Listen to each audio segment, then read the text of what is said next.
Oh boy. Okay, the lights is hot and they're bright. And so we are live on the Conscious Approach channel. Once again, thank you everyone for tuning in to the Conscious Approach channel on YouTube. My name is JV Wins, and that is Dogon SS on this evening of March the 14th, 2023. A lot of good things going on out there, man. March Madness is getting kicked off. Time went up an hour, thank God. So now we get the longer days.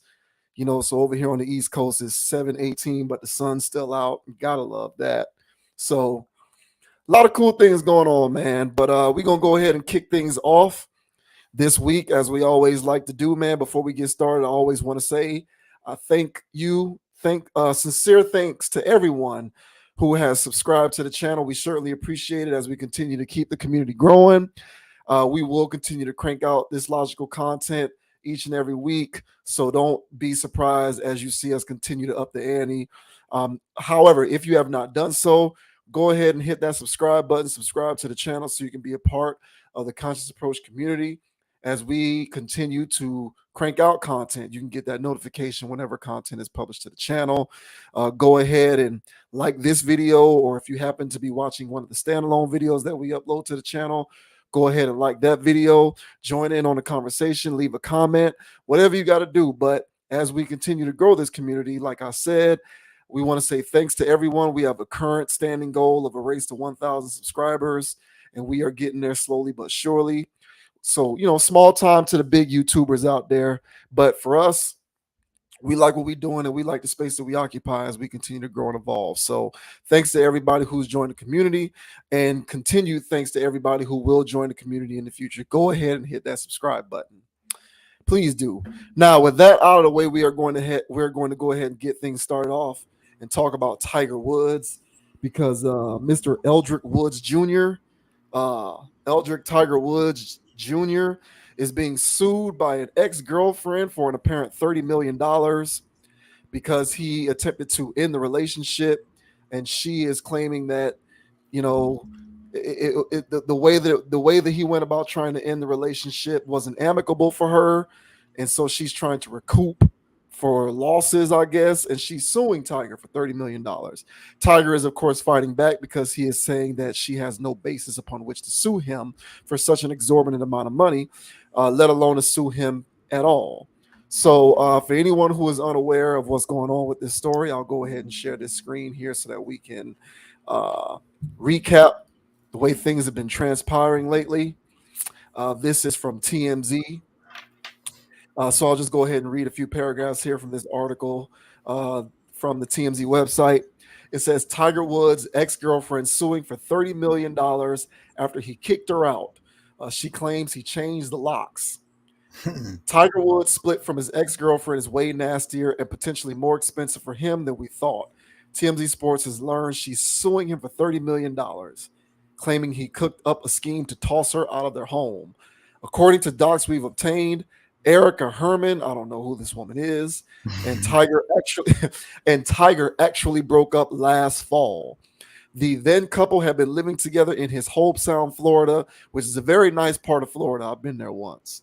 The then couple had been living together in his Hobe Sound, Florida home for 6 years, during which time Erica says she performed, quote, valuable services for Tiger in exchange for living there rent free. She admits she doesn't have that in writing, but refers to an, quote, oral tenancy agreement, which was supposed to last 5 more years after their split. About that breakup, Erica claims Tiger's people convinced her to pack a suitcase last fall for a short vacation without Tiger and drove her to the airport. Once they arrived at the airport, she was told she'd been locked out of the house and could not go back. Uh, and that is pretty funny. Uh, in the docs, Erica alleges one of Tiger's lawyers even met her at the airport with a proposal to resolve any outstanding issues between Tiger and her. She also claims they confiscated more than $40,000 in cash she had at the house and accused her of doing something shady to get the money. She's suing Tiger's Trust, the title holder of the house, for $30 million because she claims that's the reasonable rental value of Tiger's house for the 5 remaining years on their oral agreement. Tiger's trust filed docs in response to the suit and said Tiger had broken up with her and asked her to leave the home, which he shares with his 2 children. The trust denies there was ever an oral agreement about her living in the home. Instead, Tiger's team says she was only there as his girlfriend. Basically, once the relationship ended, so did her right to live there. We broke the story. Erica is also asking a judge to declare the NDA she signed unenforceable. She says federal law allows her to speak out in cases involving sexual misconduct or harassment.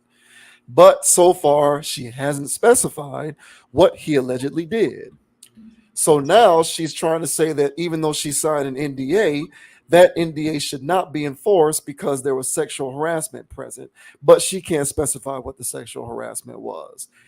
Tiger is going back saying that this is BS.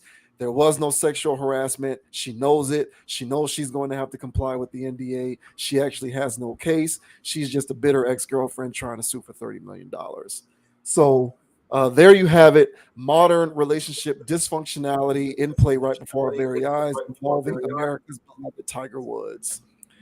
Um, she's trying to get $30 million. I hope to God she does not get a dime, but we know how America operates and functions. So I am of the belief that if she doesn't get all 30 million, there's going to be a settlement, probably undisclosed, that is going to make her a rich woman for the rest of her life. So, you know, it's disgusting. It's gross, in my opinion. But there you have it. That's what's going on with Tiger right now, which is also unfortunate because the Masters is less than a month away in April, and he is coming back from his car injury a couple years ago, and he's supposed to be a full participant in all the majors this year.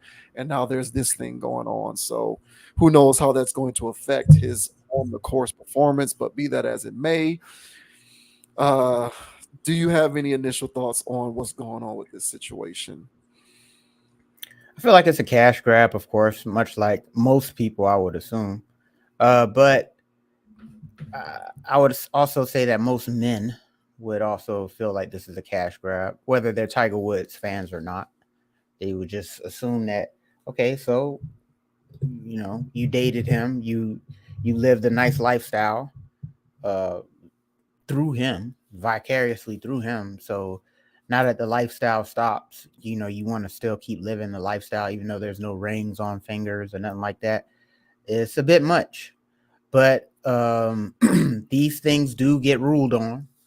I've heard of cases like these before on much smaller situations, but this one's unique in the fact that there's an NDA and all of the stuff that you described earlier, that there has to be a breach of contract on his end in order for her to have some leg to stand on as far as, trying to get something.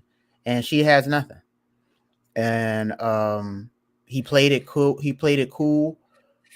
He didn't give her a leg up on trying to make this a her thing. So he didn't give her any ammunition to take him down. So by him saying, "Hey, see you at the airport," it's like when they talk they tell the dog, "Say, hey, man, we're not going to the vet. We're going to the park." And the dog's like, "Oh shit, if we go to the park, then we go to the park." But if you say we go to the vet, of course the dog's going to act out. So in this situation here, when he was like, "Oh yeah, whoop de whoop, everything's the same," and then when you come back, you locked out. If she had known, she could have played her hand better in this situation and not be locked out completely. She would have probably finessed this, as she's right now in this case right now claiming sexual harassment when there's clearly is none. What level would she have stooped to if she had got a crumb on this trail and figured out that, what, he's gonna put me out, I'm gonna cry wolf before he does it. So slick move by Mr. Woods. Good job by not putting a ring on this woman. She's clearly out of her mind. And I feel like, as sketchy as Tiger's dating history is, I feel like he played this as well as he's played any other situation. So how about you, sir? How do you feel about Mr. Woods striking one in the fairway with this? Yeah, that a good one. That's a good one. Um, I've never heard there's I don't know what an oral tenancy agreement is. I've never heard of that. I don't know what that is. An oral tenancy agreement. I know people who are in like the real estate market and whatnot. I'm gonna ask them what that I don't know what that is. I've never heard of that. And I would also like some clarification on what she means by valuable services. What does that mean? Valuable services. And how do these services equate to $30 million? Um, so those are two outstanding questions that I have that as yet haven't been answered. Not sure if they ever will be, but um, you know, there's a few things that I think all people should try and embody in terms of their personal character in order to be good human beings. We all have certain things that we say all people should do this if they strive to be the best versions of themselves. For me, a couple of the qualities that I think are important for everyone to be able to embody in order to become the best versions of themselves are self awareness and perspective. And the reason why I bring up perspective specifically is because look no further than situations like this to gain an understanding as to how women benefit from the thing that they claim to hate the most, which is the patriarchy. So, as much as women may hate the patriarchy because it is a man's world and men have set this whole system up and men benefit at the top more than women do and yada, yada, yada, the patriarchy is also what is primarily responsible for a woman in this position being able to sue somebody like Tiger Woods for $30 million, because it's designed in such a way that rich man gets with woman becomes accustomed to a lifestyle, and if she can litigiously figure out a way to finagle her way into being able to recoup monetary assets based upon what she became accustomed to during the course of their relationship, she's going to be successful in that she's going to be successful in her quest to get those to get that recoup, to earn that, or rather not earn it, but to just kind of snake her way out, to snake those resources out of the situation. These types of things do not exist if it weren't for the patriarchy. Because if there was no patriarchy and all things were equal, and we didn't care about men having resources and women could make more money, then at the very least, these things would be going both ways. And we'd have men trying to siphon resources from women, and we'd also have women trying to siphon resources from men. But as at least currently, it doesn't work both ways. It's pretty much one-sided. And so even though the patriarchy works to women's detriment in certain respects, it also works to women's betterment in others. And this is one of the ways in which it works to women's betterment, because there's nothing that you can convince, like, you cannot convince me. I don't care what situation she came from or what kind of lifestyle she was living while she was with this guy. There's no logic inherent in her deserving $30 million. Like you said, there's no marriage, there's no actual contract, which is what a marriage is. There's no children. It's just boyfriend, girlfriend, we went together and I was able to ride your coattails and enjoy your lifestyle. And because you're stripping me of that, I need to get a piece of that in order to walk away feeling as though it was worth my time. I don't know what an oral tenancy agreement is. Again, I don't know what that means, but it sounds like something that isn't very binding. And and what makes this situation even more disgusting is the fact that she's now apparently trying to play the sexual misconduct card because Right. it's the only chance that she has. So in order to make the NDA something that you can sort of breach, you have to suggest that there was sexual misconduct at present at work. And Tiger, of course, is not going to allow that to stand, provided that he's telling the truth and that there was no sexual misconduct. But it just shows you the lengths that people in this particular situation, women, go through in order to be able to kind of just weasel their way into a come up off of the back of being able to ride the coattails of a man within the confines of a relationship. Um, you know, I'm pretty sure that there are people out there who will be able to rationalize how she does deserve said $30 million. Um, it'll fall on deaf ears with me. I don't get it. Like I said, there's no children, there's no marriage, there's none of that. It was just it was a boyfriend girlfriend relationship essentially, and she's trying to do the thing that Chris Rock said in his stand up back in the day, where he was talking about marriages and divorce or relationships and breakups, and he was like, "Hey, look, man, when you go to a restaurant, you're accustomed to eating steak. And when you leave the restaurant doesn't owe you any more steak.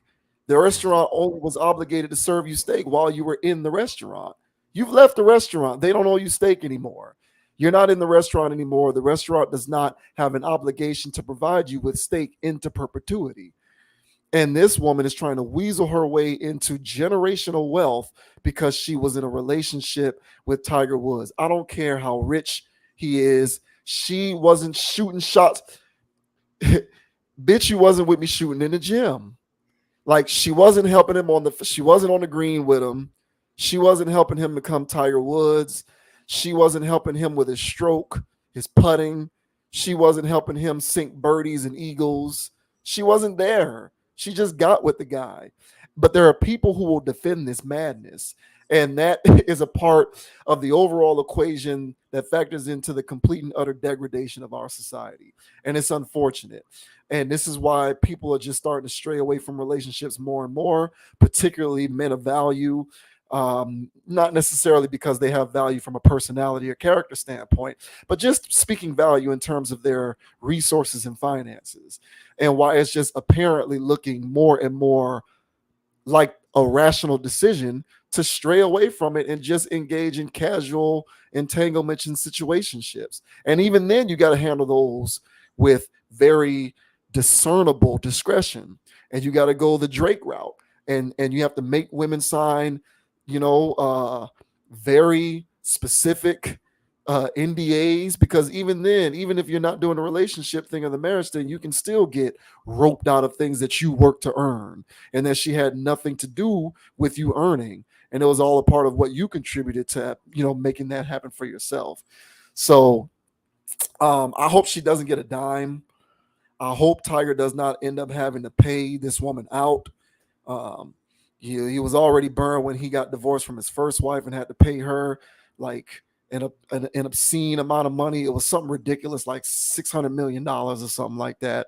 But at least they had like 2 kids and several years of marriage. So even though I hated that outcome, I can at least understand the foundational basis upon which she was trying to make her claim, because they did grow a family together. Whereas this chick was just shacking up in his house.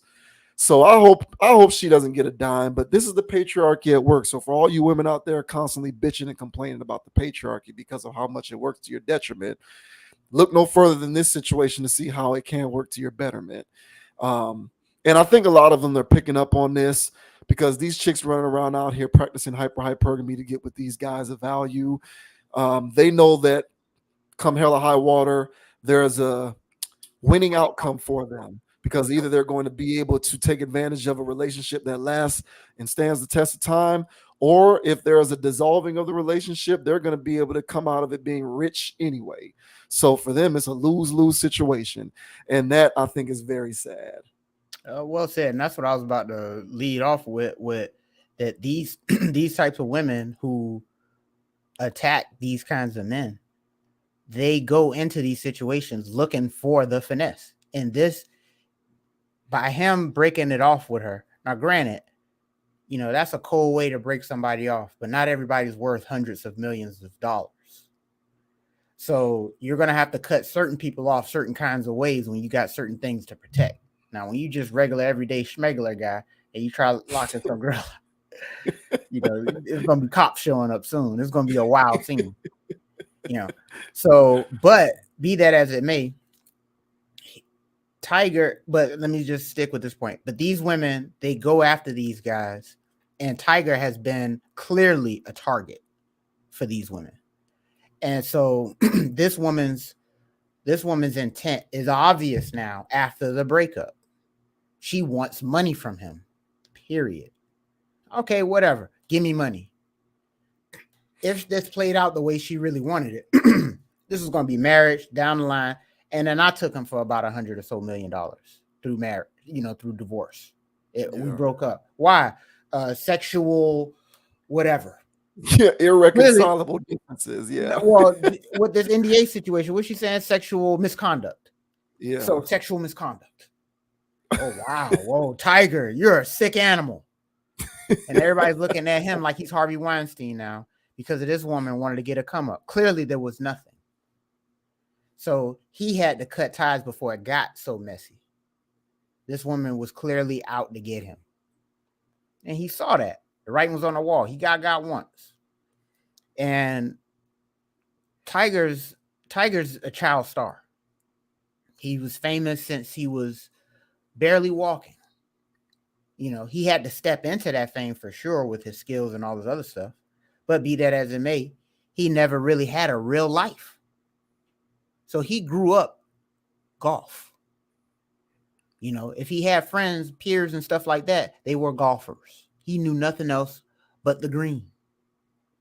And so now that you're super world renowned, because as soon as he hit the the major scene, like the professional scene, he was already hitting the ground running. Everybody already knew his name. So since the 90s, Tiger Woods have been, all the ladies have been, whoop, oh, there go one, you know.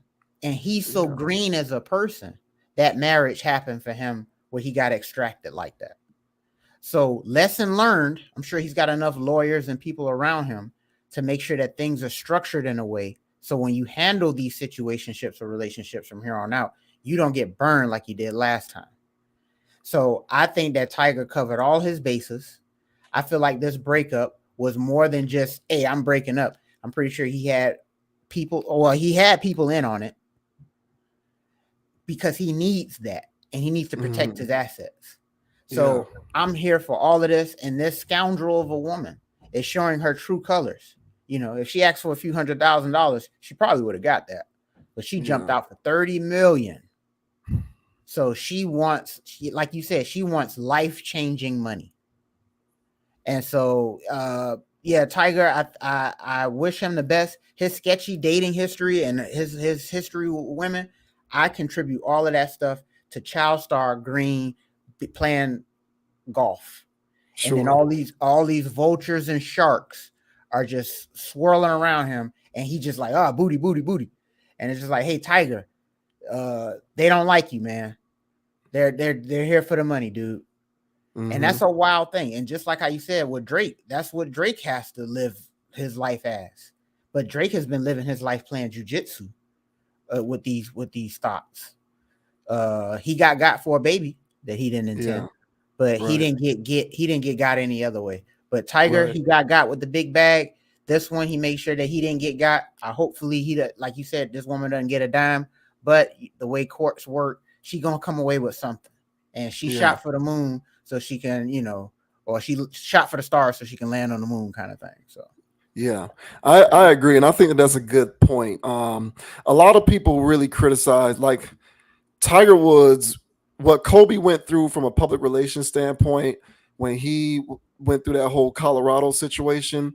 Tiger went through that like times 50 because Kobe, it was just the one woman, whereas with Tiger, it was like dozens. It was like what, 15, 20 women that it was discovered that he stepped out on his wife with. And everybody was all anti-Tiger, especially women in my own family. To this day, I have women in my own family who despise Tiger Woods because of what he did. And it's like, well, okay, fine, you can despise him if you want, but as a reasonable person, I think it's important to keep in mind what you just brought up. And we see this all the time. It's not just with Tiger. Quietly as is kept, a lot of these pro athletes, especially the ones who are at the very top, especially NBA players and NFL players, the ones who come from an environment and an upbringing of familial dysfunctionality anyway, like, they don't grow up developing certain social skills that are fundamental to being successful as a human, as an adult. And a part of those social skills that are important to being successful as a human adult is learning how to communicate, coexist, be around people, whatever your sexual orientation is, like those are actual skills. So as a man, and I'll speak from the prism of straight man because I am a straight man. I don't know what it's like to not be anything other than a straight guy. But when you're a guy, how to communicate to women, how to deal with, coexist, how to move around and navigate around women from a communication standpoint, from a physical standpoint, that's not something that you inherently know. Those are skills that you develop as you're growing up, encountering people every day. When you grow up in that micro realm, the way Tiger did, where it's all about excelling in a sport, in his case, golf, you're not picking those skills up.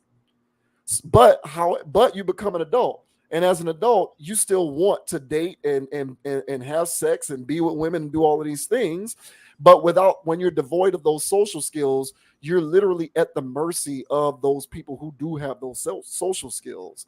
And when they can detect that you lack them, they Yep. can seize upon an opportunity to extract you for resources. Yep. And we see it all the time. Like, how many of these NBA players do we see getting with these IG thoughts and these TikTok models and these OnlyFans chicks? Why are you getting with women like this? Like, what in your mind tells you that getting into a relationship with a woman of that walk of life makes sense? Like, she literally earns a living off of leveraging her mere existence, her physical appearance. And that's how she earns a living. You're going to get into a relationship with a woman like this. It doesn't compute. It doesn't make sense. All right. But you will make decisions like that when you are devoid of the adequate level of social skills. And so you'll make bad choices, which is why these NBA players and these NFL players keep getting into relationships with these thotties, getting them pregnant, and now you're tied to this woman and paying ridiculous amounts of child support, while they, like I said before, benefit off of this patriarchal system that was set up. So, like, it's easy for me to sit here and engage in righteous indignation and say, hey, young man, do better and make better choices when it comes to the women that you get with. But I have those skills. They don't. So it's like trying to teach arithmetic to somebody who never learned how to do 2 + 2 is 4. Like, if you don't have those baseline skills, you're not going to know how to navigate those types of situations and avoid those kinds of people, those kinds of women. Tiger is in his 40s, and I bet to this day he still doesn't adequately know how to do that. He I never think, learned it. and I think because of how he got introduced to it, and Yeah, how he got introduced to it, and his status from day one, there's no way you can trust anybody anyway with that kind of right. status. On top of not having the social skills, it's a recipe for disaster. It is. It absolutely is. 100%. And like, yeah, like he got introduced to the game because his pops and some of those other dudes that he used to roll with on the PGA tour and all of that, they was out there getting off, getting around, getting with women and doing whatever. So Tiger's looking at it and saying this is normal interaction with It's women. He life. doesn't know anything other. Yeah, he knows nothing different. So of course, as an adult, he still knows nothing. He still doesn't know any different, which is how you can get into a situation like this. If you had those requisite skills, there would have been indications way before it got even to this point that will have ticked you off to knowing she might be capable of doing something like this. So even though I can look at the situation in its entirety and I can say she doesn't deserve a dime and she's disgusting for what it is that she's attempting to do, I can also say I also get that Tiger is someone who grew up in that micro realm. He grew up in the he grew up in the multiverse where he doesn't know real life. He just knows superstardom and tunnel vision. He never developed those basic skills. He literally has social atrophy, just like the rest of these NBA players and these ballers.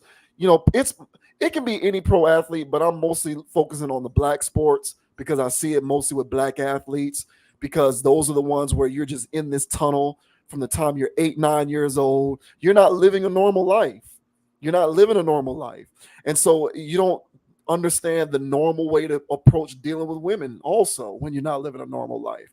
And so, yeah, you'll date IG models and porn stars and Boy, they be OnlyFans wild with and that. and strippers and bottle service girls and OnlyFans chicks. Like Oh, how many of Tiger's oh mistresses my were God. cocktail waitresses? You know what I'm saying? Like Well, that's what I'm saying. But they that's what look I'm great, saying. but they're sharks. That's what I'm saying. Well, yeah, I know they're shark, and it's just like, come on, man, I'm fucking Tiger Woods. Like I just won the Masters. So it's like, Right. Yeah. so you like Tiger Woods is a rock star in the golf universe. I mean, the guy's a god. He walks on water. So any room he walks in, any woman's throwing ass. So if him getting married in the first place, you know, I don't know why he did that. If he Ill had that advised. desire to be slaying all them other ones, we talking about an old case, but still, it was just Yeah. like, what was that about? Right. And just like what I was saying with the child star thing, he missed a window of meeting a real person. Steph Curry, he been with that girl for the longest. Mm-hmm. LeBron been with Yeah. that girl for the longest, and they make it work. And if LeBron was a single man, he's not the same guy that he is now. And if he was out here dealing with insta thoughts and all this wild stuff, even though he does on the low, Yeah. but he's not living that life. Yeah. And Yeah. so since he's not living that life, he's more of a family man who gets his on the side. Yeah. And Yeah. so, which is whatever, right? Yeah. You know, everybody hates that, but that's another topic. But the thing is with this situation, I really feel like he missed that window where he could have found something real when he was young. He definitely Everyone, did. yeah, He every definitely woman did. at this point from here on out has to be a shark. Yeah. So I think he played this situation as well as he could for as deep as he got with this. Hopefully he learns now to never go as deep like this again. He can't go deep with these women if they're all out for the cash. So you already got your jits. You've already been married before. Let's just companion this throughout the You're rest just of gonna our have to do, lives. yeah, he's gonna have to do it the Drake way. Yeah. Just do it the Drake way. And it's like, I don't know Tiger, so let me not say that. I am assuming marriage is not something that's on the forefront of his mind. I I would think hope he's not. been there, done that. I would hope not. He ain't trying to go back down that road. Don't do it. So if you're not trying to go back down that road, you already have your kids, bro. You just have to Drake it, man. You're gonna have to end and she did sign it, and that's the thing. Like he didn't, like you said, he did it as well as you could. She signed the NDA. She doesn't have a leg to stand on, which is why now she's trying to cry sexual misconduct, which is completely ridiculous. Right. So he did it as well as he could. But when you're living that tunnel vision type of existence, pretty much from adolescence on, even if you're not with the women, even if you're not with a good person from the jump, i.e. Curry or LeBron, like you said, if you've lived that normal type of existence in which you have the opportunity to develop those skills, you at the very least learn how to, as best you can, detect when you're dealing with a woman who is of substance versus a woman who is not of substance. But when you come from that tunnel vision type lifestyle, you don't have the wherewithal, that you don't have that detection, that radar in your, that he doesn't have that radar detection system in his brain. He doesn't have it. And so for him, it's just pretty face, hips, and ass. And it's like, hey, man, it is what it is. And like you said, because no woman is ever going to refuse him because he's Tiger, he's kind of up to the mercy of these people. And so he has to protect himself via these means. And it just so happens that it looks like he ran up on one who is so detestable that she is willing to do whatever it takes to get what she thinks she deserves. So it sucks, man, but it's a cautionary tale, and it just goes to show you the value of having those skills, and it allows you to understand why, despite evidence that you would think that a guy wouldn't make a decision like this, why you can look at all of these high profile people, whether they're entertainers, athletes, or whatever, who get with these women who are just, they are 100% opportune. I can't describe it any other way. Like, these chicks are opportunists. Do they care about these guys? I don't know, maybe. But what gravitated them towards the dudes in the first place is their stature. and their Yeah. resources, and it is what it is. So Mm-hmm. like you get with these sharks, and this is what happens in the aftermath. So just like I always hope it works out for these athletes, and these other people, I hope it works out for Tiger too. Thank God he didn't get her pregnant. Um, I but know. clearly, this is about this is less a reflect. This is less of a reflection of Tiger, and it's more of a reflection of the way this thing is set up and these types Absolutely. of women. Because Absolutely. if it was about Tiger, then when he broke up with that last chick, the skier chick, Lindsey Vaughn, so he was with her. They broke up. I don't remember any kind of lawsuits. Lindsey Vaughn wasn't running around talking about you owe me money. So you know what I'm saying? It's less about Tiger and it's more about these people, and it's more about this chick and what it is that she's trying to extract. Because him and Lindsey Vaughn, they just broke up, and she good. She got her own money. She's an Olympian and all of this kind of stuff. So it's about the person, because she could have. Tiger got way more money than even her. So if it was about him and what he does or doesn't do, she could have went the same route that this woman did, but she didn't, because it's not really a reflection of Tiger. It's more about the system, what they feel they can get away with, and who they are. Because Lindsey Vaughn went on to get with PK Subban and all of this other stuff. So it ain't about Tiger. It's about her. And it's gross. And, it's just, it is what it is, man. But, every time I see these guys get with these chicks, like, stop wifing Brittany Renner. Stop getting with these Instagram models. Stop doing it. Stop, because it's just not going to end well. It doesn't matter how good they look. Pay attention to the body of work. And if you can't pay attention to the body of work and their history, then you're at their mercy. And that's what happens when you just don't have those skills and you never develop them. And Tiger is no different. Mm-hmm. And I'll just say this: be careful out there, fellas, because a lot of guys out there are wising up to marriage, and they just want to just do like life partnership kind of things without getting the state involved. This is also a good situation of, even if y'all ain't married, if y'all have some type of binding relationship over the years and she's depending on your lifestyle, uh, I'm pretty sure that there's a way that she can finagle in court, some way to get some type of severance pay anyway. So just a cautionary tale for any guy. And the reason why I bring that up is because you never really know. And I had a situation where I had a woman that didn't want in my house anymore. And she told me, she said, "Hey, you're going to have to evict me." I said, "Excuse me?" I said, "Get out of my house." Wow. She said, "Oh, you're going to have to evict me. I've been here for more than 30 days. She said, "Go look in your phone. I've been here for about 30 days." And I said, "Nah." Long story short, the law here in the fine state of Texas says that, hey, if somebody's been in your house for 30 days, they're a tenant. And then you got to evict her. So every off week, I kicked her ass out. And every other person that I invite into my home now, they don't stay for 30 days straight. Hey, man, I had to make a rule.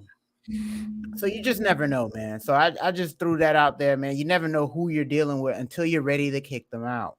Mm-hmm. And then now here comes the clause and all this other stuff. So just make sure that you prepare yourself for the ugly side of the woman that you're dealing with. So I think Tiger, I think Tiger here is seeing this firsthand. But as I stated earlier, I think he handled this as well as he could with such a messy ass woman. So. Yep, I heard that. I really hope to God that she does not get a dime. I really do. But good luck, Tiger, man. And to the rest of y'all guys out here, like I've said on previous videos, and I'll say it again here, stop getting so mesmerized by these chicks on the internet. Like, there's women in your city who look just as good as these women. They do. Okay, you're just stop being so lazy that you have to rely on DMs and the internet to try and meet women. There's women in your city. If you a pro baller, you an athlete, whatever you do for a living or whatever, and you are a guy who are of some sort of value financially, resources wise, there's women in your city who aren't on this kind of bullshit, and they look just as good as the instant thoughts and the OnlyFans thoughts and the influencers and these fitness chicks and these all the rest of these chicks that y'all be wifing up and getting pregnant like dumbasses. There's women in your city who look just as good as them, who won't put you through a lot of this BS, because they just come from a more well-rounded background and are just less of an opportunist from a character standpoint. And you just owe it to yourself to at least make an attempt to meet those women and just stay away from these chicks who are just opportunists on the internet. I don't know how Tiger met this woman. I don't know if he met her online or whatever. Tiger's an older guy. He's approaching 50. So I don't know if he met her the traditional way, but it's just a word to the wise out there. There's beautiful women. Beautiful women truly are a dime a dozen. I'm not trying to minimize it. I'm just saying women look good and they're all over the place and they're out here. Just do it in person off the muscle. Get off the internet. I mean, even some of the ones that don't look good be looking good. So right, yeah, that's how out of control it's become, man. So yeah, just guard your girls and stand your ground, man, because these chicks are sharks. They're sharks. Yeah, stay safe, y'all. So I hope she doesn't get a dime, man. I really don't. I really do. I don't even want her to get $10, let alone 30 million. But okay, now we got Khia. Khia has a message to all of these women out here who look past the working class men and who only have eyes for, the ballers and whatnot. So we thought that this was pretty good content for the channel. For anyone who doesn't know, Khia is a hip hop star from Jesus. Khia at this point is like 3 generations ago. At this point, that's the 90s, bro. That was the 90s. Yeah. And she has the song "My Neck, My Back," which is by far her most famous song. Pretty much that's pretty much the greatest song credit to her name. I don't really know anything outside of that even amounts to something close to what she did with that song. But she has a message out there for all of the women who look past the working class men.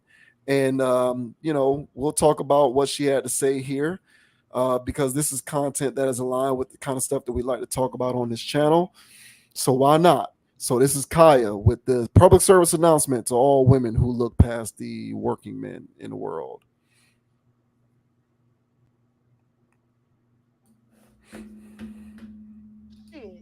Where the real granddaddies at? Y'all stop acting like y'all don't see them niggas working on the side of the road. Take them niggas a motherfucking basket of chicken, ho. Act like you see that hard working nigga with that goddamn work motherfucking uniform on. Working nigga. Bitch. Go by the fire department and drop off some biscuits. Bitch. I don't appreciate them niggas making 30,000 a year. Want these fuck niggas that ain't getting you nothing but dick and disease. Keep it up. I'm gonna take my hat off to the hard-working middle class men out there working. Catch him on his lunch break, baby. And on Friday, he gonna make sure you got what you need. That was my daddy and granddaddy. Maybe I'm just reminiscing because ain't no more daddies like that no more. Everybody want to be a drug dealer and a rapper. Nobody don't want to be no worker, hard hand with hard helmet wearing that worker. You niggas, but we like them boys, men, real man. Y'all don't give him no respect. He don't want a 6-pack and some money to get back and forth to work. And he gonna make sure that bills paid and gonna put that dick on you. And gonna be happy when you could go in there and give him that steak and motherfucking master. Maybe he has that. You bitches better learn how to get your family back in order. Yeah, go to let's talk. You remember when mama used to fry that chicken in that Tupperware bowl and put that goddamn paper towel in it and take that bowl up there to Daddy John? I do. We got that check on Friday. Baby, everybody had money. The whole house was happy because Daddy was home. You bitches ain't had a daddy at your house. Study want to chase after these niggas, don't give no fuck about you, and want to look down at a real nigga. Y'all better cut that shit out. You gonna be by yourself, bitch. You getting old. You getting old, bitch. All that play shit was in your 19s and 20s, bitch. Get real with yourself. Wow. A great PSA, by the way. That blows. What's her name? Glorilla's PSA out the water. Blows it out the water. Oh boy, yeah. So what did you have? What do you think about that? I think it's great, man. I think it's awesome. Um, and the Khia supporters, uh, most likely were kind of already on this page, but she has a wide range of people who listen to her. So, and what I mean by listen to her, she doesn't actively come out with music now. She talks. She's a talking Mm. person. So she'll be either on IG. I think I seen her on like some type of online show she has. So people check in on what she has to say, and she addresses more of the what's a good way of saying this? She talks to the streets. Talk to the streets. And so there's women who sign up for street life and street talk, and Khia talks that. And so, but Khia is more of a balanced street person, if you will. So she knows the streets, but at the same time, she uses common sense. And so there's not really a fall off. So it's not really a fall off, no. So with made me lose my train of thought. Damn rude people. What's that Kai? Oh yeah. So people needed to hear this. So she reached the people that are just in the Brittany Renner field, and she reached the women that are on the fringe that play this game. And so by just her saying this to go, hey ladies, it's okay to deal with an average man. I feel like this is a message that we need more of coming from Black women. Coming from the average man, it sounds average and it sounds like you're advocating for yourself, which you are, but at the same time, it sounds like, of course you would say that you're average as hell. So, but yeah, but at least a woman saying it, that a woman that these women out here respect, at least her adding her voice to the conversation in this direction, advocating for the average man, I'm all for it. And so that's the initial thoughts there. How do you feel about this one, sir? Do you agree with Miss Khia here? Yeah, I like it. I like what she said. And I think it's good that it came from somebody who came from the hip hop space. Because, in my personal opinion, I believe that hip hop is the greatest contributing factor to what I call hypergamy. Um, I think hip hop as music, in terms of its messaging, from a cultural standpoint, is what is most responsible for creating this disconnect between the value of what a man earns and how much money he has and what that grants him access to in terms of caliber of woman and relationships. I think the messaging in hip hop music in particular is what has most greatly contributed to this issue. Like, I'm on record. I've said on this channel before, and I'll say it again here. I don't think I think that it is I think that it is every person's responsibility to come to the table adequately prepared in whatever way that means for being able to responsibly uphold your end of the bargain in terms of what you bring to the table with relationships or however you deal with other people and that kind of stuff. I'll speak from a perspective. I'm a man, so I'll speak from a man's perspective.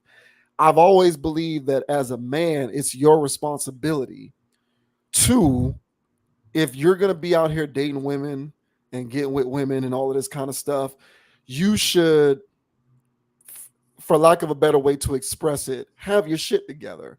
Don't be a guy. Don't be a guy who is out here on a struggle bus. Don't be broke. You have to be making money. You have to be earning a consistent income. Preferably, you have to have certain other things like a roof over your head and paying your own bills. I think that as a man, it's your responsibility to come to the table with those various things if you're going to be out here successfully dealing with women and successfully dating. Now, that's not to say it's supposed to, that's not to say that women are supposed to hold a man's feet to the fire for that. I'm saying that as a man, you should, for yourself, take on the responsibility of coming to the table with those things in hand if you're going to be out here successfully dating. Now, I bring that up because, um, and what was I going to say? The reason why I bring that up is because I think one of the tragedies with the way that men and women interact with each other nowadays is, I think, I use the term hypergamy, but let's just focus on.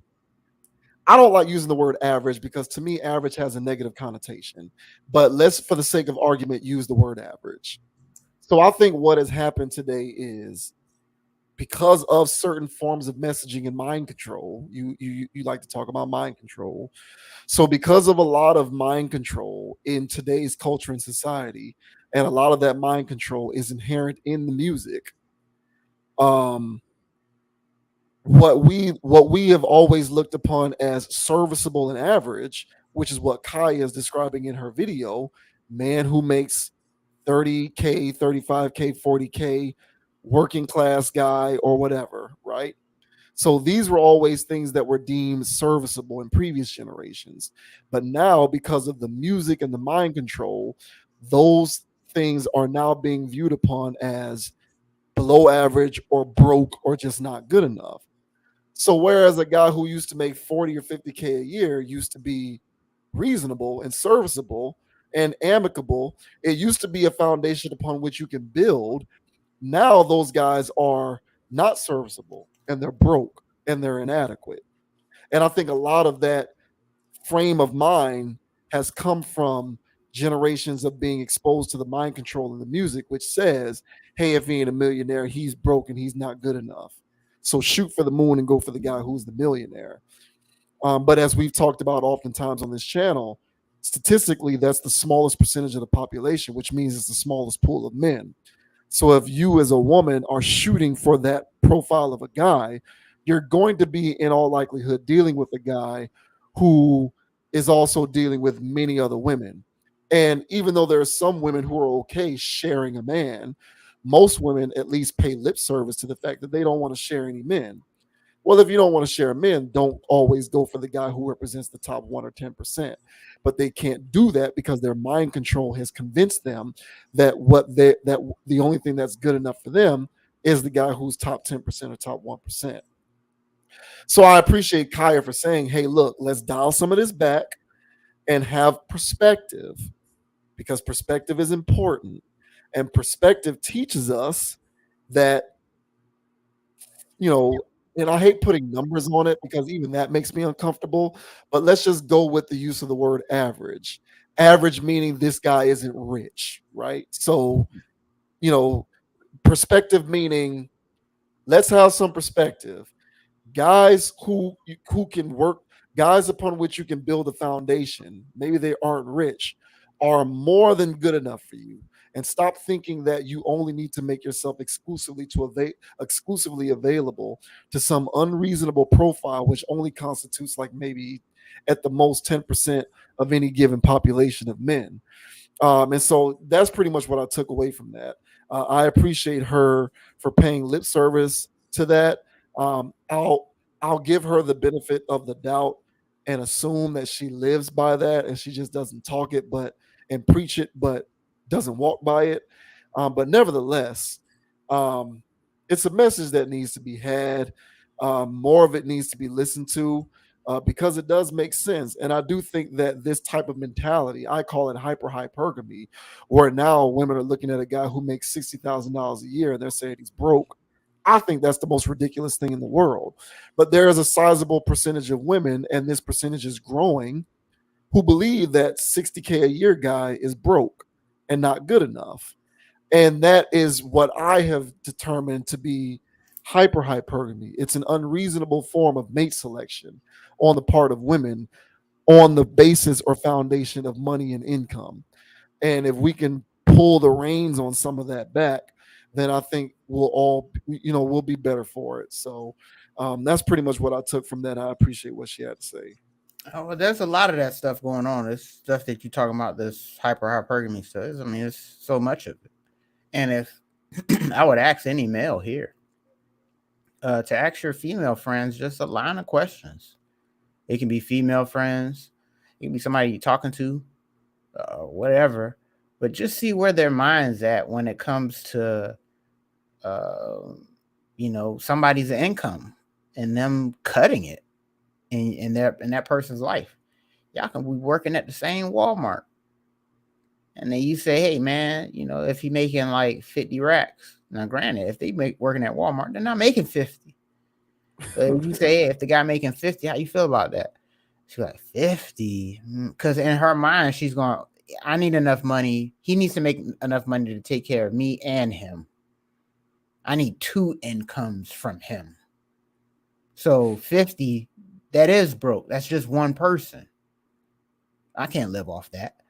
So when you're talking figures to them, they're immediately thinking 100K plus because that's 2 people or more. So she's going, no, I need somebody to take care of me. I don't want to have to do shit. I still want to be independent. Still want my own bank account, but I don't want to be responsible for the house. That's too much work. Well, that's the man's job. He needs to worry about the septic tank, not me. He got to worry about paying to get the roofer to come in here, not me. That's his job. So what's your job? Do you cook? No, heavens no. I work. So when you have that mindset going on, that's a lot of women. That is a lot of women.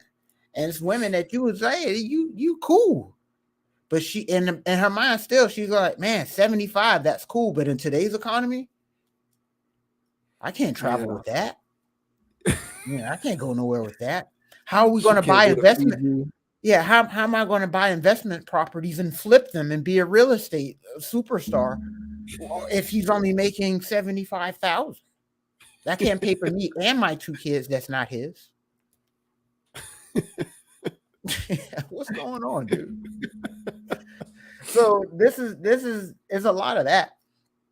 But there's average guys that's ready, ready and willing to take on a lot of these responsibilities. And so for Khia to advocate for those guys, I'm here for it. The problem that women have with average men, air quote average men, is that they cheat too. And they have issues with that. And they go, hey, I'm compromising lifestyle and all this other stuff to be with you. So you can't have all this other stuff going on because you can't afford to keep me silent with that. So I'm just going to cut ties and you can't keep me here. Because personally, it hurts my feelings when you cheat on me. Because I'm a woman and I'm egotistical and who likes to get cheated on. So my feelings are going to get. But if you make enough money and you're paying for my lifestyle and my trip to the Burmese and my G-Wagon, then yeah, it hurt. But me waking up in that G-Wagon feels a lot better. So, and this is the part about where I'm feeling where women cheating is an utter fallacy. Because if you're willing to table this such a harsh emotion just because you can live a lifestyle and take a trip somewhere, so you're willing to trade that off, I highly doubt you really care about the cheating at that point. See, we're gonna have to unpack that. Yeah, one of these days, because I don't buy it. But the air quote average man, yeah, he's gonna have to be loyal, and that's the problem that the average woman can't deal with. Look, girl, you average. You get an average man. Some guys cheat. If you want higher tier, you have to be a higher tier person.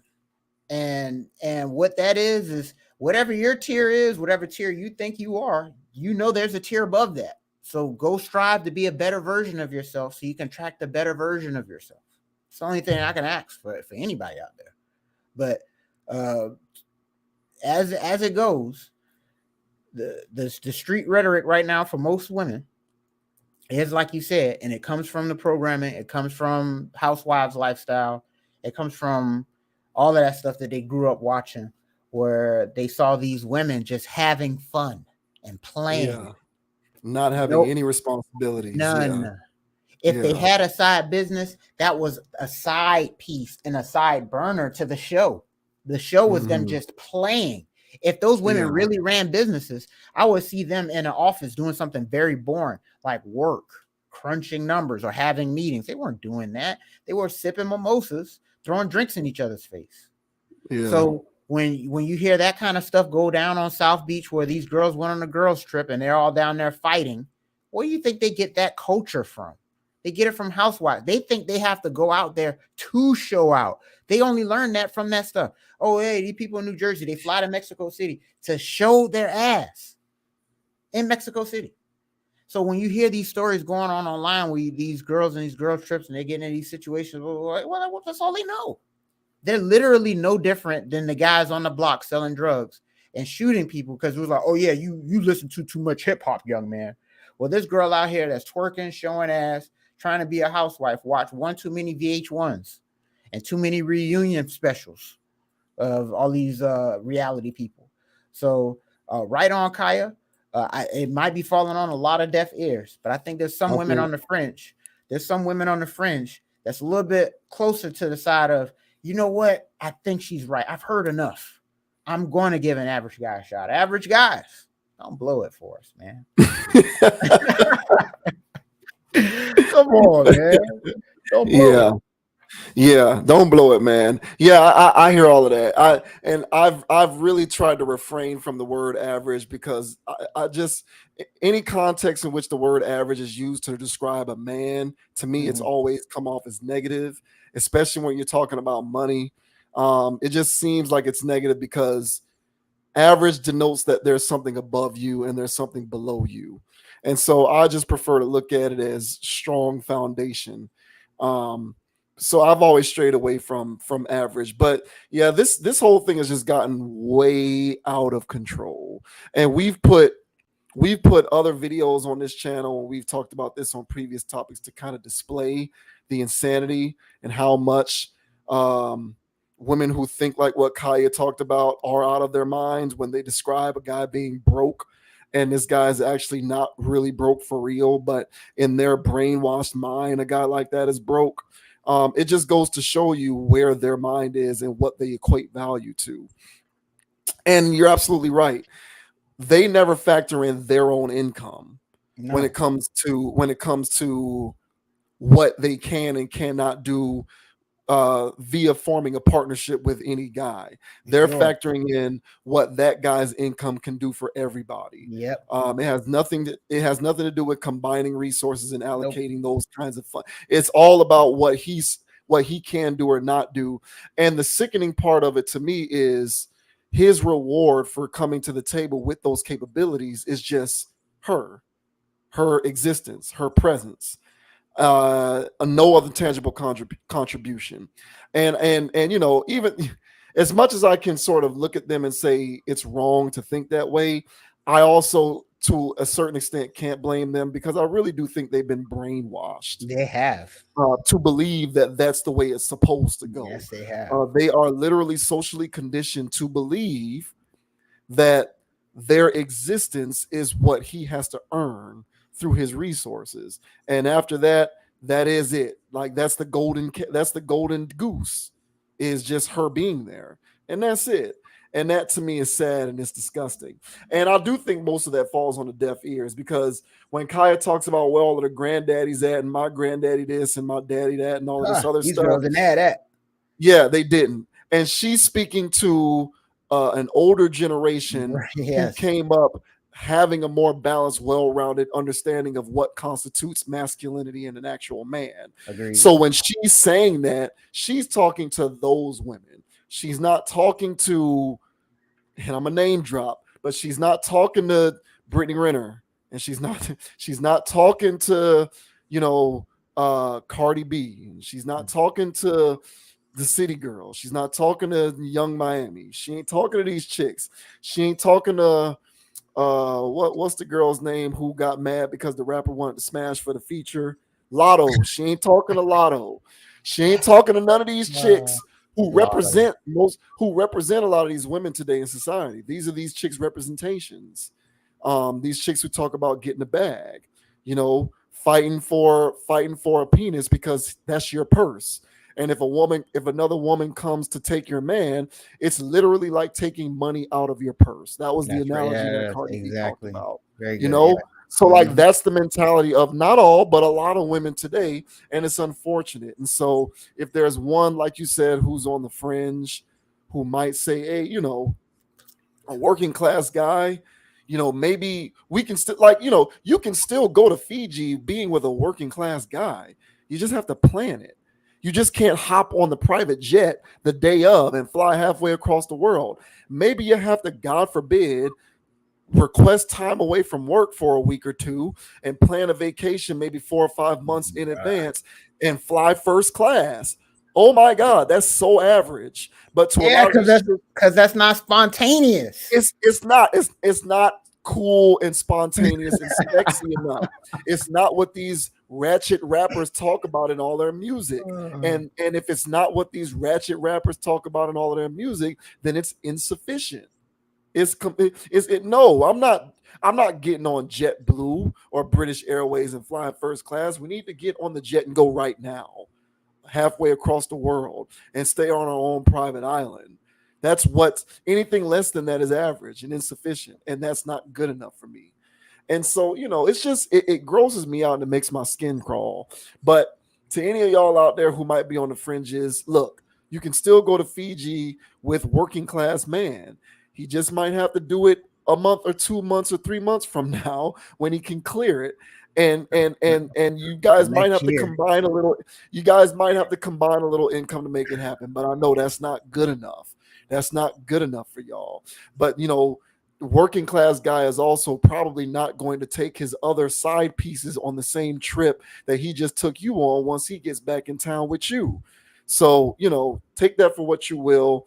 But maybe some of y'all will listen. Most of you probably won't, but it is what it is. I still, nevertheless, think that there's some value in what she had to say, and I appreciate her for it. Yep. Same here. Oh man, I've just gotten away from using some of these words, average and broke, and like what does that even mean? We have to qualify that, but that's a rabbit hole, and that's a whole nother video, I Yeah, guess. it But is. nevertheless, nevertheless, I appreciate you, Kai, for the Yeah, thanks, content. Kyrie. Yeah, on the Uh-huh. channel. Yeah, 100 for sure. All right, last up, we're gonna talk about Stack, Steven Jackson, and I called this man because I feel like at the end when we talked about Ja Morant on the last stream, I said Ja because I think you brought up Allen Iverson, Yes. and I said Allen Iverson would be a good person for Ja Morant to kind of have a sit down with.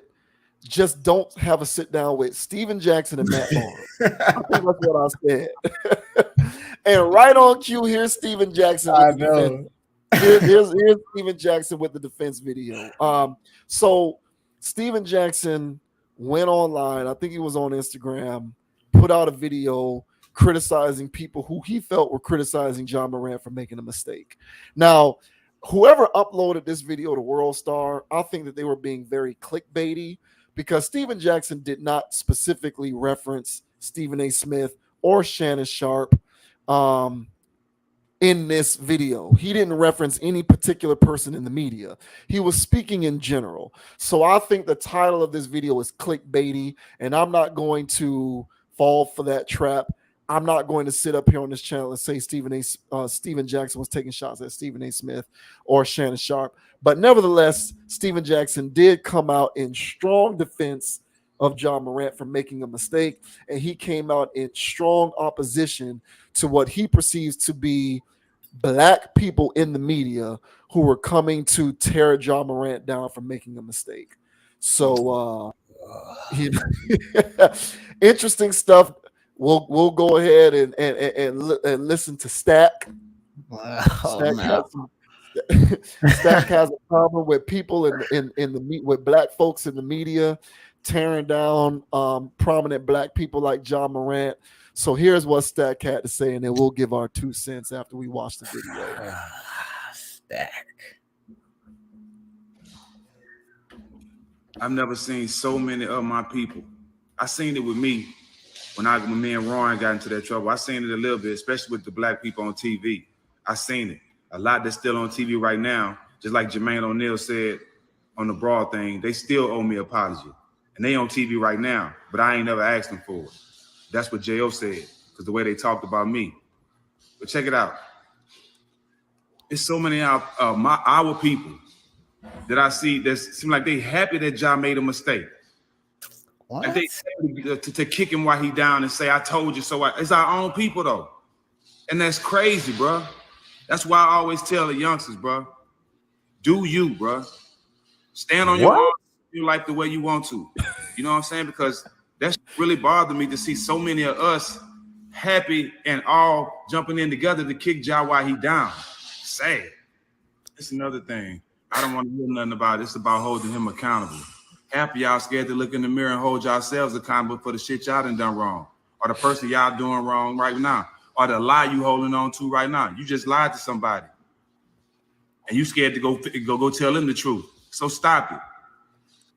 Everybody got their own shit going on. None of y'all perfect, and neither am I.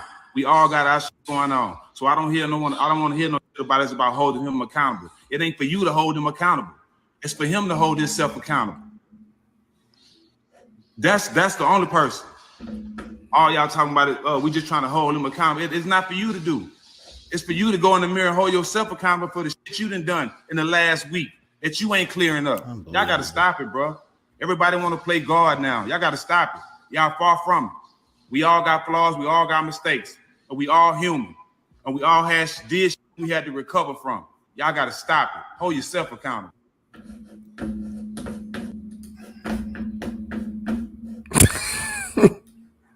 The people that like co-sign this man, because I'm pretty sure in the comment section of this video, he had people just, yeah, you right about that. They quick to throw stones. Oh, these people out here, they acting like they weren't young. Right. This is the very talking points that has caused purple hair, social justice warriors, men in women's bathrooms, men competing in women's sports. Hey, I got my crap. They got body positivity. This is the all same. of that. Yeah, this is the same logic. Hey, I got mine. Everybody got theirs. Let them do them. Hey, young people out there, do you? What? Don't do you? You don't even know who you are. So why would you do that? Calm down. It's Steven Jackson. I mean, when I saw this, I was like, of course, a grown man acting like a child is defending a grown-ass kid, a grown-ass person, man, acting like a child. And so for him to go, hey, man, I used to do the same thing. I said the same thing last week.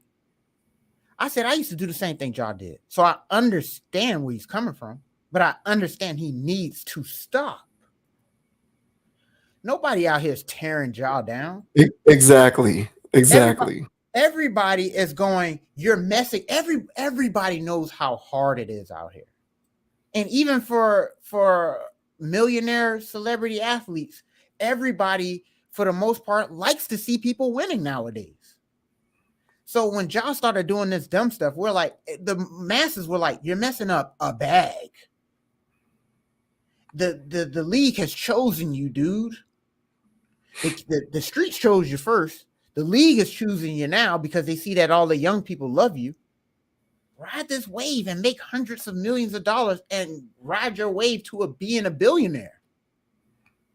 But waving your gun, acting like dudes like you're on that's on a block that won't even touch $1 billion, even with all their street money. You trying to act like them? So of course we're going to call that out. It's ridiculous behavior. So I called it last week, like the internet is having an intervention with him, trying to tell him to slow down. But for him to say that black media is anxious to tear down Ja shows how narrow his worldview is. If he genuinely believes this, and I think he does, He does. He does. he lives so much. He lives so much in that reality that he defends it. It's like what Morpheus said in the Matrix. You could try to get these people out of the Matrix if you want, but some of these people are so attached to it that they'll kill you just to defend it. So you can't save nobody that ain't unplugged. Sorry, Stack 5. I don't think you're unplugged. Especially if you're checking in on O Block in your mid 40s. In your grown ass man checking in. Checking in. Hey, I'm checking in. I'm just, hey, do you, Ja? I'm checking He's in. perpetuating a lot. He's perpetuating when he does stuff like that. He's perpetuating the very same types of mentalities that get people like Ja Morant in trouble. I mean, and then he says he made a mistake. Exactly. I mean, I got more to say on this, but how about you, sir? This to me, it made perfect sense for somebody who has childish behavior to defend childish behavior. So how do you feel? He's being on brand. He's being on brand because this is who he's been. So at least he's consistent. I got to give him that much. And I said it. I'm just like, if there's anybody in the media who's going to antagonize the majority of the people in the media who aren't coming at Ja Morant, they're just saying, hey, bro, this was a bad mistake. Hopefully you can learn from this because there's a lot at stake if you continue down this road. That's not tearing somebody down. That's just open and honest dialogue. And look, the media machine is what it is. So because we hero worship these athletes, whenever these things happen, they play out publicly. And then the debate shows talk about it. That's the way the machine works. But so if you want to address the fact that it's being talked about ad nauseum, that's one thing.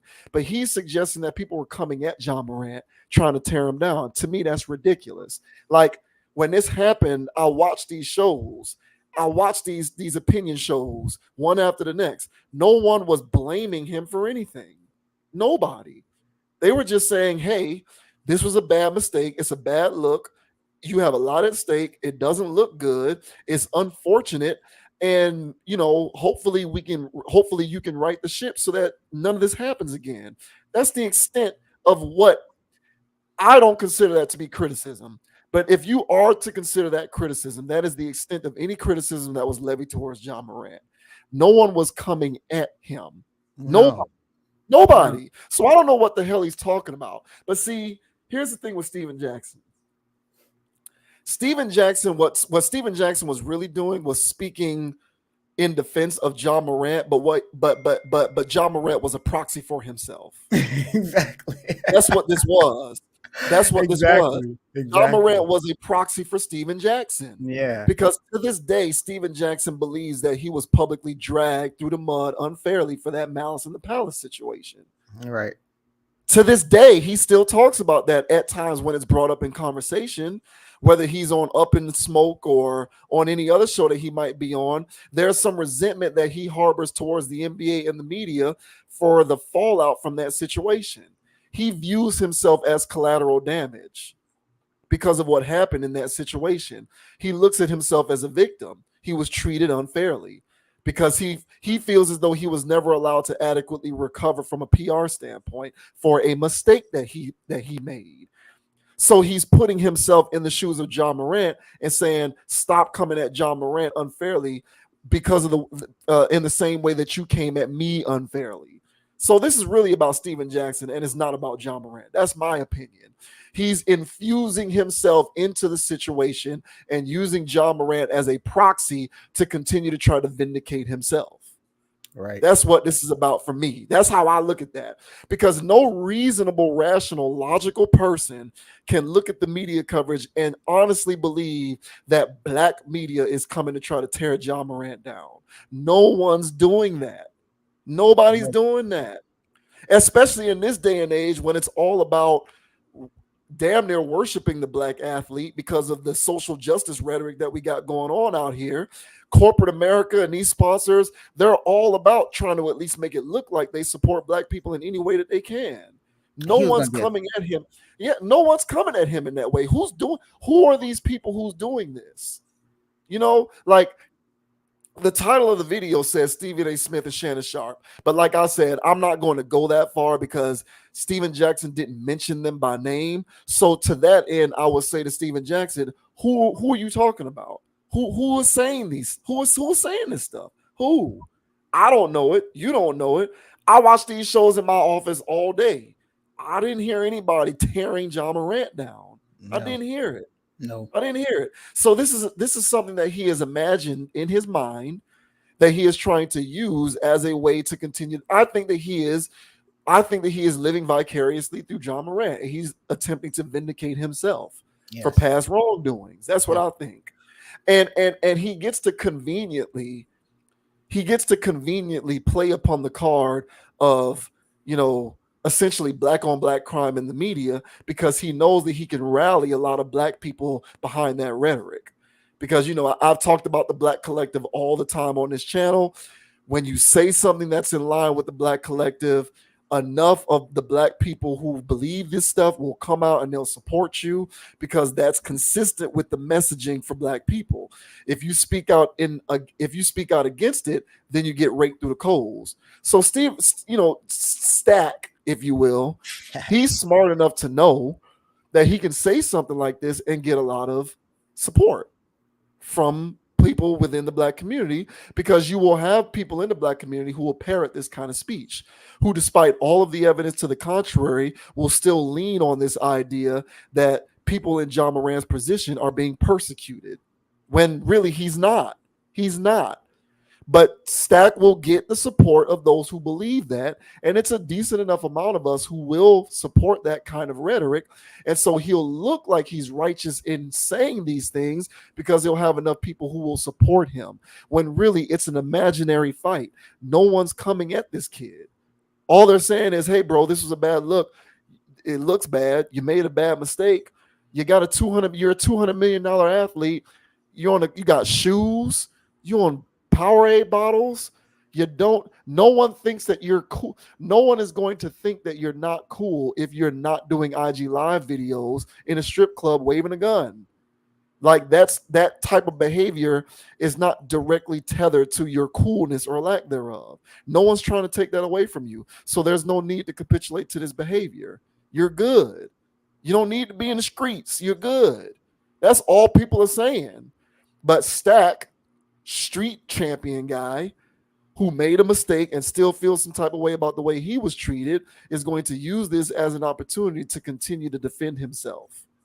And that's what this boils down to me. So I disagree with it 100%. Put some names on it. Where are your receipts?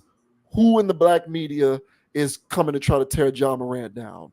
Maybe if he sort of puts some names on it, shows some receipts, maybe I'll be willing to validate his claims a little more. But until he does that, to me, this is just a whole lot of words and language that need to go up in smoke, pun intended.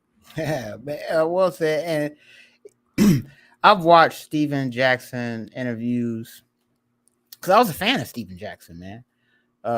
When the Malice thing happened, I did think that it was a little much. I didn't co-sign that, but it was a part of me that respected the realness of him. That had nothing to do with him, but I'm gonna go defend Artest. Right. And so it was a part about that I liked. But then as his career went on, I realized there was who ran into that crowd was a man who wasn't all the way wired right. He just wasn't right in the head to me. So it seems like he can do other things like that. Now, would it have to be violent? No, but there's a line. Marcellus Wiley had a video talking about this situation, and there was a part about Steven Jackson where he was talking about, hey man, if there was social media out there when y'all was coming up, y'all would have got exposed like this too, blah blah blah blah, and way worse, And Marcellus said he got to thinking about it, and he said, you know what, I was a wild guy, but at the same time, there's a thing that clicks in his mind when he gets to think about that. He's like, Well, there's always been rules. And so there's people who follow rules, who know the rules and then follow them. And then there's people who know the rules and choose not to. Those generally break down around the same percentages. So even if you did give that old school people social media, they would have known what to come with it. They would have behaved themselves.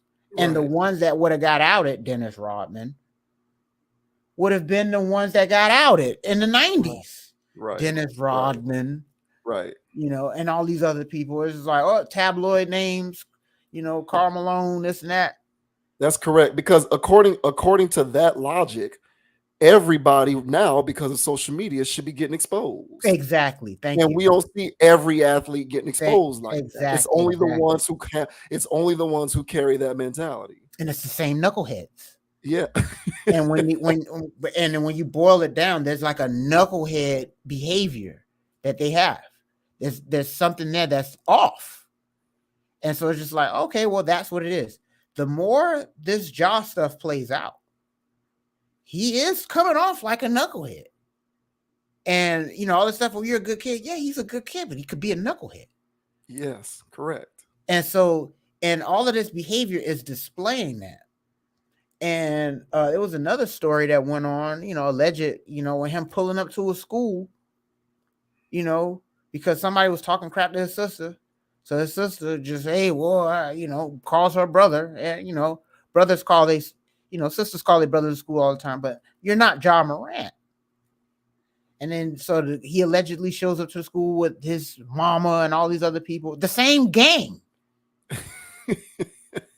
So that when I heard that story, I was like, oh, this is like a deep-rooted family problem. They all think off. Mm-hmm. And that whole family's 100 millionaires. And that whole family don't know how to get their ego under control. And they gassing that boy up. And they got him out here looking crazy. But the people that were asking for support, the people that were asking for him to give him structure, as we alluded to last week, it's not even the fact that they have the ability and they don't because they don't want to mess up the bag or get cut off from the bag. I don't even think they have it. They don't. And so they gave a whole family hundreds of $1 million that don't know how to act. That's that family that moved in, you know, a couple houses over, and there's always cars outside. There's always noise. You know what I'm saying? 4th of July coming around, they're shooting in the air. It was a quiet neighborhood until they moved in. That's how they family act. So when you see the whole story, you go, hey man, maybe, you know, because this past week we had more news come out and more details, and it's like, hey, maybe he wasn't maybe he is a little, you know, maybe he needs help, you know, because it sounds like the people that's around him raised him to be a hood nigga. Hey man, you got to rep, you got to do this, you got to do that. And the more I look at T, the more it looks like that's how he is. Yes. And it's like, hey man, I got that impression of T on draft night. I didn't pick that up. Draft night. I didn't pick that up. I picked it up on draft night with the way he was talking. And it was just like, it is what it is. But to me, it was just like, this is just this. I've seen that type of family set up many, many, many times, especially in that sport. So to me, it was just normal. Yeah, they family acting like they won the lotto. They acting like a family that won the lottery, and they just don't know how to act. So I don't know what's going on with the Powerade thing. Allegedly, I don't know the status on that, but I think they pulled it. First, it was just the ad getting pulled. Now I don't know if his whole sponsorships getting pulled.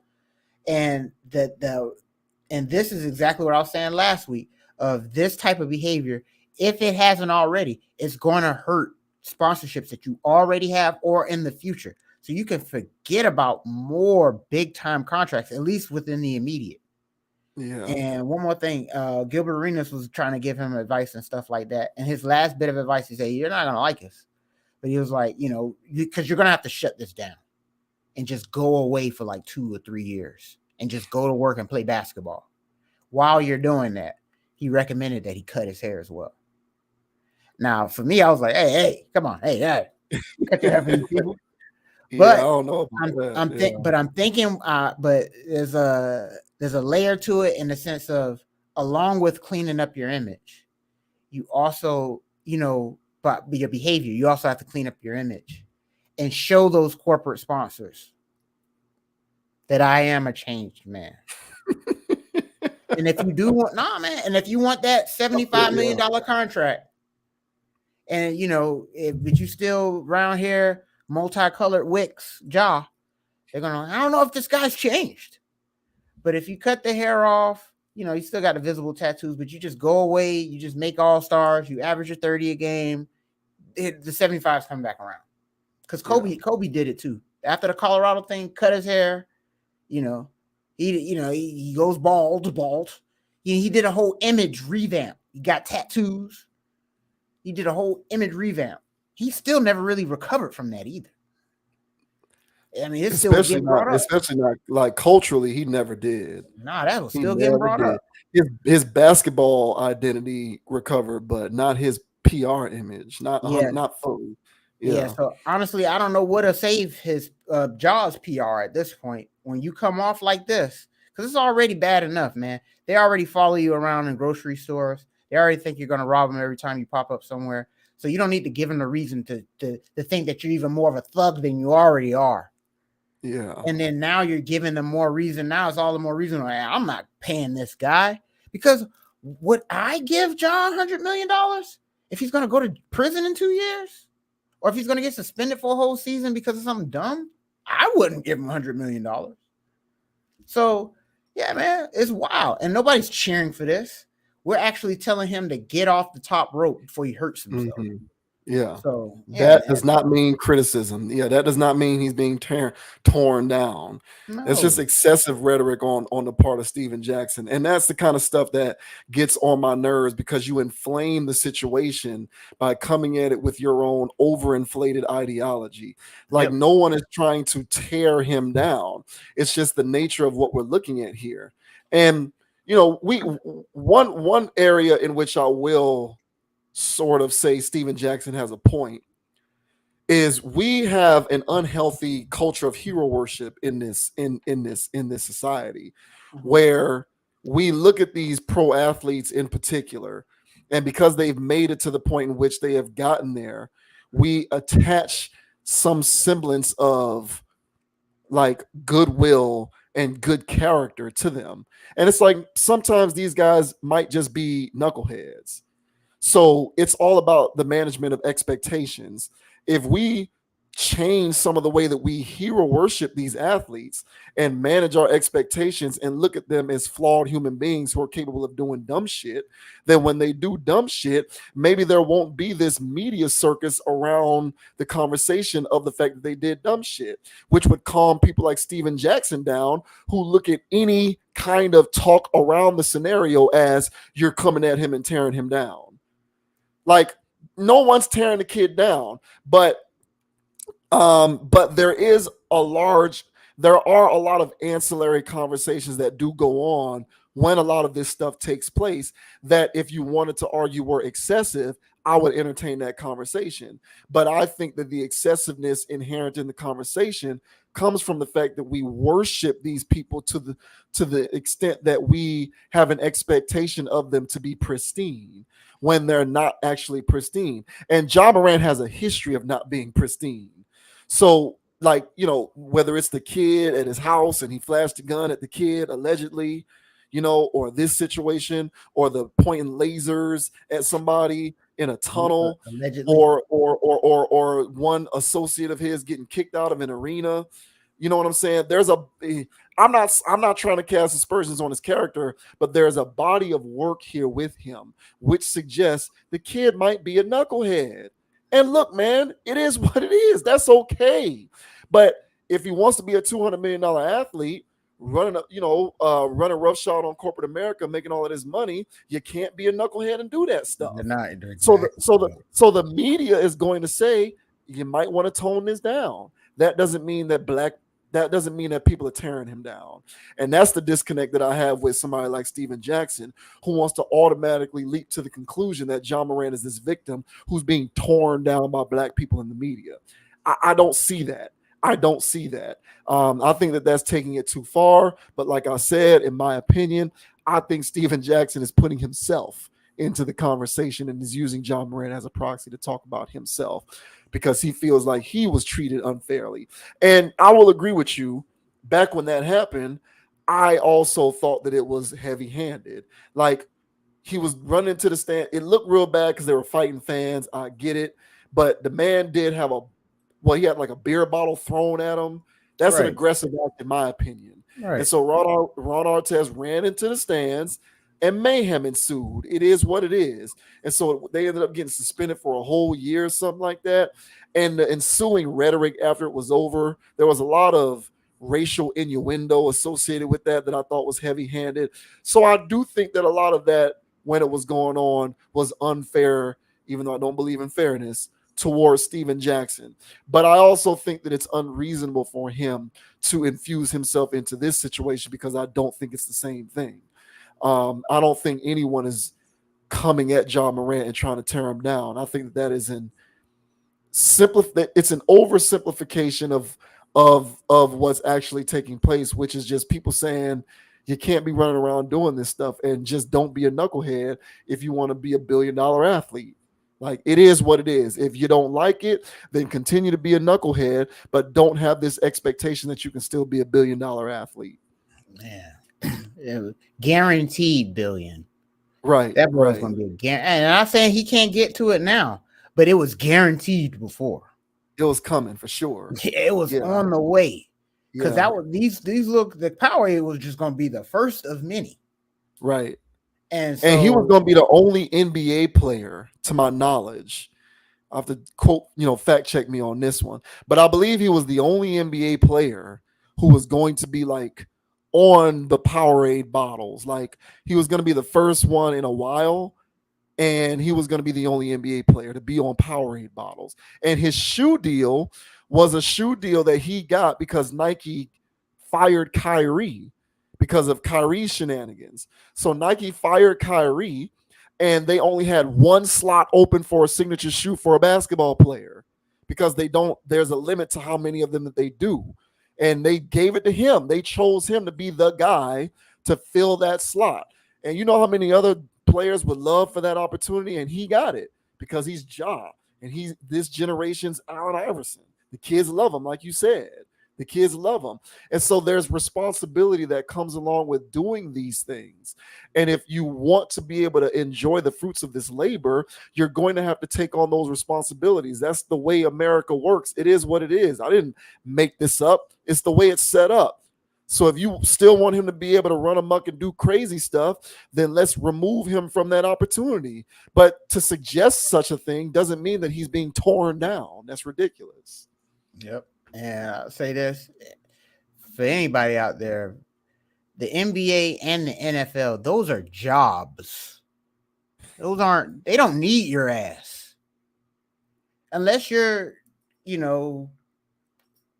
Durant, Curry, superstar, so elite that nobody can deny how trill you is.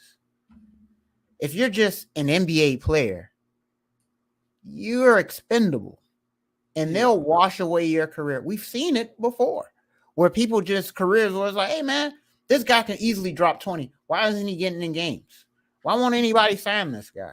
Now, it might be a little bit of knucklehead to that guy, but it's also a degree of him getting blackballed out of the league.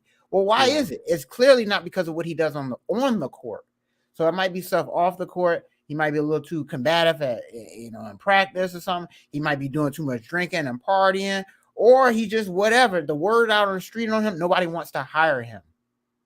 So he can come in, boom, 6-man, whatever, you name it. He can drop 20 a game, you give him whatever time.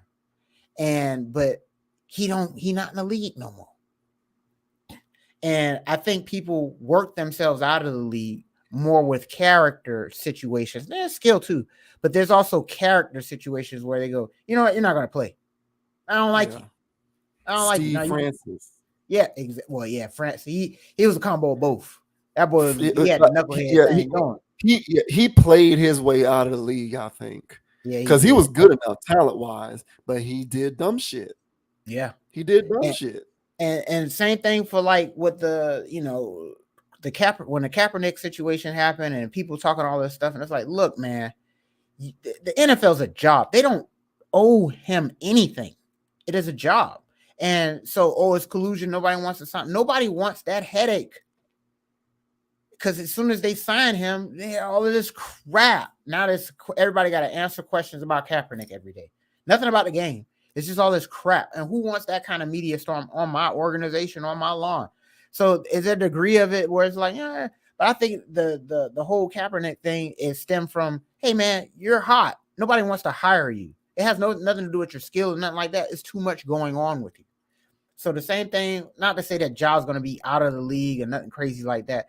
I'm relating this to the situation where he's going to be out of sponsorships. People aren't going to hire him now because of his resume. Right. And so you have to see that even though you're a professional athlete, you still have resume and you still have a job and a career that you have to look after. People think it's just because you're making so much money and you're dunking a ball that none of those things apply anymore. I'm in the league, so I'm entitled. You're not. You still have a job. Right. Yeah. And so, man, there's so many guys in the league that I know can hoop, but there's only so many people can play per minutes per game. There's politics involved. You got to play the game. It's a job. And only the super cream rises to the top where it doesn't apply to them. But everybody else, nah, man, it's a job. And you better behave like that. And Ja is not treating this like a professional job. He's playing. He's not, yeah. And I would argue that the people at the top who could get away with it, they still don't act like that anyway. So it's a moot point. Because LeBron ain't doing that. Curry ain't doing that. Right. They're just not going to do it. Right. Think back to other guys, people like Derek Jeter, people who are at the top of the top. There you can Mahomes, just go down the list. They're at the top of the top, and so you can say that they're immune to this kind of stuff, but it's null and void because they wouldn't do this kind of behavior anyway. They just wouldn't do it. And Ja Morant's current deal is 5 years, $193 million. That was a rookie extension. 5 years, 193. So $200 million athlete, and his next max deal after this one would easily surpass that. Easily. The only reason why it's 5 years, 193 is because it's a rookie max extension. He's not getting the max that they can offer a veteran superstar. But once he's out of that window of getting rookie money, it can like Curry's deal is like 230 million or something like that. His contract can easily be more than that. So there's just a lot at stake with this guy. And it's not tearing him down to say, we don't want to see you we don't want to see you lose those opportunities because of this kind of thing. Because it's ridiculous. You don't need to do this. You don't need to act like this. So I'm not with Steven Jackson on this stuff at all, or people who like to parrot this kind of speech. This is not tantamount to anybody tearing this kid down. It's just knucklehead behavior begets knuckleheaded consequences. It is what it is. And we need to stop conflating being a knucklehead with making a mistake that needs to be forgiven and not critiqued in any kind of way. Like this is a trend. Yeah. Like we need to stop it with this crap. Like it's ridiculous. Like he did a dumb thing. Like it is what it is. But whatever, man. He's supposedly in some kind of help center here in Florida. Go figure. I still don't know what kind of help he's seeking. I don't know. I still don't know what that means. But there is a growing suspicion that he might be done for the year. I hope that that's not the case, but that's what is being that's what is sort of being informally. Because reported. Of that gun crap. They need to stop. He ain't put that crap on the plane. Y'all need to slow down. No. It would have nothing to do with league rules. It would just have to do with whatever his treatment is. That's what I'm saying. There's so much ambiguity because of whatever help he's getting. No one knows what that means. So I don't know. It is what it is. But stay safe, Joe. Yeah, for real. I'm pulling for the guy. And I just, anybody out there, don't listen to Steven Jackson. Please don't. Don't listen to Steven Jackson. Please don't. He's that weird dude that come to your elementary school trying to, hey, let me put up some shots. Like, what you talking about, bro? Hey, let me put up some shots. Hey. Hey, keep doing what you're doing, young man. What? Get out of here, Steven. Get out of here, dude. Yeah, well, I mean, yeah, you 40 plus checking in Memphis, so you know it is what it is, man. Yeah, he's mind control just like Ja Morant is. That's why I said don't. Steven Jackson is just an older Ja Morant. He's an older. He's under the same mind control that Ja Morant is. Just Ja Morant happens to be what 23, but sad, dude. I don't know, man. But stay up, Ja, man. That's gonna conclude it for tonight's video. Great stream, great topics. Appreciate everybody for tuning in on the stream. Also appreciate everybody for watching this video. If you're watching it as the standalone upload, stay tuned to all content that gets published to the Conscious Approach channel by hitting that subscribe button. We certainly appreciate you joining the tribe as we race towards 1,000 subscribers. We certainly appreciate the support. Go ahead and like the video, leave a comment because we always engage and pay attention to comments. If you are watching this video on the Meta page, go ahead and follow the page, like the page, share this video wherever you're seeing it, whether it's on social media or YouTube. We certainly appreciate it. You can follow the Conscious Approach page on Instagram at ConApproach, CONAPPROACH. Also be on the lookout for the audio RSS feed. We will start to upload the audio version of all of our streams so that you can listen to them in audio form wherever you listen to your podcast, whether it's, Pandora, Apple Podcasts, Spotify, all of that good stuff. Check out the website as well, consciousapproach.com. You can also find me on Instagram at JVWins, JVWINS. So until the next video, continue to check out what we're doing here on this channel on YouTube, and we certainly appreciate you supporting this logical content. Yup. And the name is Dogon SS.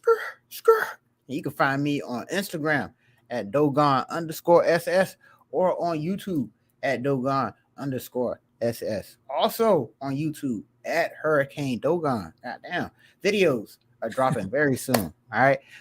And thanks, guys, as JV Wynn said earlier, for joining us, man. We really do appreciate this, man. And come join us every Tuesday night, man.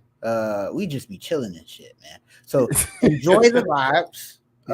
Enjoying us. Just chill out with us, Post a comment while we go live. We'll comment off the comment. We'll go off of that, Get live with it. All right. But as I say on every part, guys, don't be too high, don't be too low. Keep it calm, keep it chill, keep it player. All right. And don't let anybody get you off your pivot. All right. And until the next time, guys, we'll catch y'all on the flip side. Yes, sir. Yes, sir. Yes, sir. All facts, no feelings, man. With that said, another Conscious Approach video in the books. We signing off. And until next time, we'll see you later. Peace. Go Canes.